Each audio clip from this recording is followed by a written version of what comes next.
মুহূর্তে আমি নর্থ গ্যালারিতে রয়েছি। নর্থ গ্যালারিতে শো চলছে ক্যানভাস আর্টিস্ট সার্কেল যে গ্রুপ, এদের এটা প্রতি বছর হয়, এইটা 62তম। তো এই গ্রুপে আমি একসময় ছিলাম বেশ কয়েক বছর, তারপর নানা ব্যক্তিগত কারণে আমি গ্রুপ থেকে এখন বর্তমানে নেই আমি এই গ্রুপে। কিন্তু এই গ্রুপে যারা বাকি সবাই রয়েছেন তারা সবাই আমার বন্ধু, দু একজন আমার থেকে বয়স বেশি আছেন, আর সবাই আমার থেকে ছোটো। আসলে এই গ্রুপে আমি যখন প্রথম জয়েন করেছিলাম, অলোক ভট্টাচার্য মানে আমার দাদা স্থানীয়, চিরকাল আমাকে ভালোবাসতেন, স্নেহ করতেন। আমি তার আগে যে গ্রুপে ছিলাম সেই গ্রুপে ছেড়ে দেওয়ার পর বসেছিলাম অনেক দিন। তখন উনি আমাকে ফোনে বললেন যে তুই বসে আছিস, চলে আমাদের গ্রুপে যোগ দে। আর আমার গ্রুপে যাওয়ার ইচ্ছে নেই, বলে আয় না, আমি তো আছি। মানে অলোকদার মতন মানুষ এই কলকাতা শহরে যতজন পেইন্টার আছেন, খুব আগের লোকদের সম্পর্কে আমি কিছু বলবো না, সেটা আমার অধিকারের বাইরে। তো অলোক ভট্টাচার্যের মতন পেন্টিং, টেকনিক্যালি পেন্টিং জানা আর কেউ আছে বলে আমি মনে করি না। তা উনি তো নেই, আজকে মারা গেছেন। ওনারা কিন্তু এই ক্যানভাস গ্রুপের ফাউন্ডার মেম্বার। অলোক ভট্টাচার্য, স্বপ্নেশ চৌধুরী যিনি এখানে রয়েছেন, যার কাজ রয়েছে। স্বপ্নেশদাও ব্যক্তিগতভাবে এখন শরীর খুব সুস্থ নয়, উনি আন্দামান সেলুলার জলের উনি ছিলেন কিউরেটার, সারা জীবন আন্দামানেই কাজ দিয়েছেন, মানে কর্মজীবন। কিন্তু এই গ্রুপের সঙ্গে সম্পর্ক থাকাতে ছবি দিতেন, আসতেন, তখনই দেখা হতো। আর যারা এখানে এইবারে অনেক নতুন শিল্পীরা ঢুকেছে এই গ্রুপেতে, নতুন কিন্তু আমার পূর্ব পরিচিত। তা আমাকে এই জন্য একটা গ্রুপের তো পুরনো টান আছেই। তাতে এইবারে যতজনের কাজ আমি দেখছি সকলের কাজই প্রায় দেখা, এক্সেপ্ট এই নাম হচ্ছে, দেখে নিই, এখানেই পেয়ে যাব। হ্যাঁ, এই যে এর নাম হচ্ছে মানিক কানহার। এও এই গ্রুপে নতুন, এর কাজ আমি আগে দু একবার দেখেছি। এই মুহূর্তে এই গ্রুপের আমার ব্যক্তিগত মতে সব থেকে ভালো ছবি এঁকেছে। মানে টেকনিক্যালি ভালো, বিষয় ভাবনাতে ভালো, ব্রাশিং ভালো, টোটালিটি পেন্টিং বলতে যা বোঝায় এখন তো সেটা হারিয়ে যাচ্ছে। এখন যা আমরা ওই জন্য একাডেমি আসতে ইচ্ছে করে না আজকাল। ছবি এখন যেন সবাই ওই কাগজে বইয়ে ছাপা সেই ইলাস্ট্রেশনও না, মানে ফটো ছবি সব করার প্রবণতা বেড়েছে, যেটা আমাদের পেন্টিংয়ের লাইনে একদম চলে না, অচল। হ্যাঁ, তাই মানে এই বলছিল যে আমি কখনো বিমূর্ত ছবির পক্ষপাতী, সেটা আমি তাকে ছোট করব না।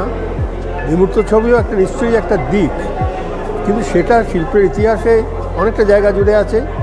আমি তার পক্ষে নই, তার বিপক্ষেও নই, কারণ বিমূর্ত আমার ধাতে হয় না, আমি করিনি কখনো। কিন্তু রিয়েলিস্টিক কাজের মধ্যেও অনেক রকম আছে, তো একদম ফটো করে ফেলবো এটা বাঞ্ছনীয় নয়। এই আর স্কাল্পচার তো হাড়িত আমার বন্ধুর লোক করেছে, ভালো কাজ করেছে। আর সবারই কাজ মোটামুটি।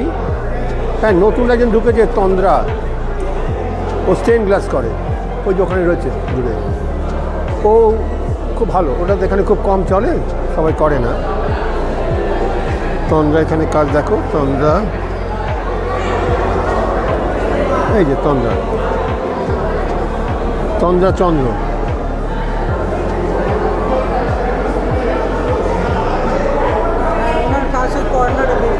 হ্যাঁ, ওটা টেকনিক্যালি খুব পেন্টিংয়ের মধ্যে সহজ নয়, অনেক কঠিন ব্যাপার আছে ওটা কেন আমার একটু ভালোবাসা আছে, এখানে আমি আমার জীবনে প্রথমে ওই স্টেন গ্লাস নিয়ে আমি একসময় চর্চা করার চেষ্টা করতে হয়েছিল কেটান সাকরাতের জন্যে। এটাকে বলে স্টেন গ্লাস। এইটা কাঁচের ওপরে বিশেষ ধরনের রং লাগিয়ে তাকে ফায়ারিং করতে হয়। শীষের চ্যানেল আছে, এগুলো শীষের চ্যানেল লাগানো হয়। এটা খুব এমনি আঁকার মতন সহজ কাজ নয়।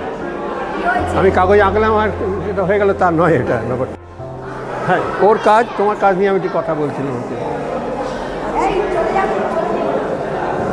এই নাম তন্দ্রা, ওর কাজ এগুলো। আচ্ছা, এই কাজগুলো তোমার স্টেন গ্লাস তো নয়, এটা কি? হ্যাঁ জানি আমি। সেটা কীভাবে করে? ও আচ্ছা, না, হ্যাঁ, না, তুমি জিজ্ঞেস করো। এই যে কাজগুলো এটা স্টেন গ্লাস না, এটা কি কাজ আমি আচ্ছা, দেখিনি। কাচের অনেক রকমের কাজ হয়। কোনো সময় স্টেন গ্লাস হয়, কোনো সময় ফিউজ গ্লাস হয়, কোনো সময় স্লাম গ্লাস হয়, নানান রকমের গ্লাসের কাজ হয়, ব্লোন গ্লাস হয়, এরকম নানান রকম। তো এটা হলো স্টেন গ্লাস, যেটা আমরা চার্চে দেখে থাকি। টুকরো টুকরো গ্লাসগুলোকে জয়েন করে ফায়ার করে যিশুর জীবনীটা বেশি থাকে, সেটা হলো স্টেন গ্লাস। আর এটা হলো কন্টেম্পোরারি ওয়ার্ক, যেটা হলো এখন না ওরা লেডের সাহায্য না নিয়ে চার্চে এই ধরনের কাজ করছে। এটা হলো টুকরো গ্লাসগুলোকে জয়েন্ট করতে হয়। আর এখানে যে রঙগুলো দেখছেন, এটা কোনো রং নেই, সবই কাঁচের গুঁড়ো। হ্যাঁ, কোনোটা রগই থাকে, হ্যাঁ সেটা গলে গিয়ে আটকাচ্ছে।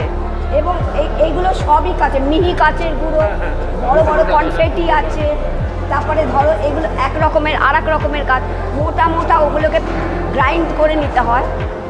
গ্রাইন্ড করার পরে ওটা মিহি কখনো হয়, কখনো একটু রগি থাকে, কখনো বেশ মোটা মোটা, যেটা ওটার মধ্যে করেছে যে অত মোটা মোটা যে ওই যে রয়েছে, এরকম নানান রকম। ওগুলো যেমন আরও বড়, ওই ফুলটার মধ্যে যেগুলো দেওয়া আছে,